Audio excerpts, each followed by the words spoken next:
বাইরে থেকে দেখা যেত ক্ষমতার জৌলুস, আভিজাত্যের চাকচিক্য আর প্রভাবশালীদের আনাগোনা। পর্দার আড়ালে সেই প্রাসাদই ছিল যেন এক জীবন্ত নরক, যেখানে শিল্পের পৃষ্ঠপোষকতার নামে চলত শৈশব চুরির মহোৎসব। বছরের পর বছর ধরে সেই অন্ধকার কুঠুরির যে রহস্য ধামাচাপা দেওয়া হয়েছিল, অবশেষে সেই আগ্নেয়গিরির জ্বালামুখ খুলে দিয়েছে মার্কিন বিচার বিভাগ। অ্যাপস্টেইন ফাইলস, এই এক নথিতেই যেন থমকে গেছে বিশ্ববিবেকের স্পন্দন। মার্কিন সংবাদ মাধ্যম এবিসি নিউজের তথ্যমতে প্রকাশিত ৩৫ লাখ পৃষ্ঠার নথিপত্র, লাখো ছবি আর হাজারো ভিডিও ফুটেজে উন্মোচিত হয়েছে কুখ্যাত জেফ্রে অ্যাপস্টেইন ও তার সহযোগী গিলেন ম্যাক্সওয়েলের সুপরিকল্পিত অপরাধের নীলনকশা।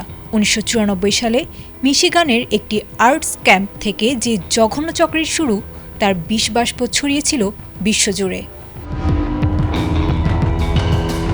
তদন্তে উঠে এসেছে এক ভয়ঙ্কর গ্রুমিং প্রক্রিয়ার কথা, যেখানে গিলেন ম্যাক্সওয়েল নিজেকে বড় বোন হিসেবে উপস্থাপন করে বিশ্বাস অর্জন করতেন কিশোরীদের।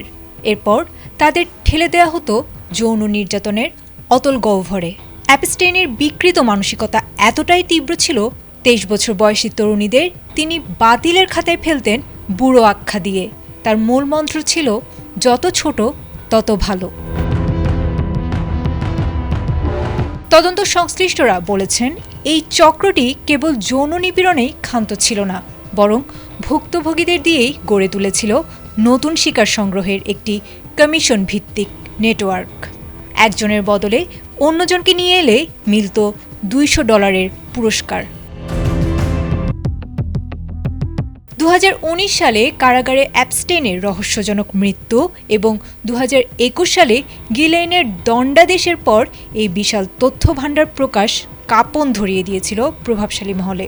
এতে বিশ্বের প্রভাবশালী রাজনীতিবিদ থেকে শুরু করে তারকাদের নাম ও সম্পৃক্ততা ফাঁস হওয়ায় আন্তর্জাতিক অঙ্গনে ঝড় বয়েছে তীব্র বিতর্কের।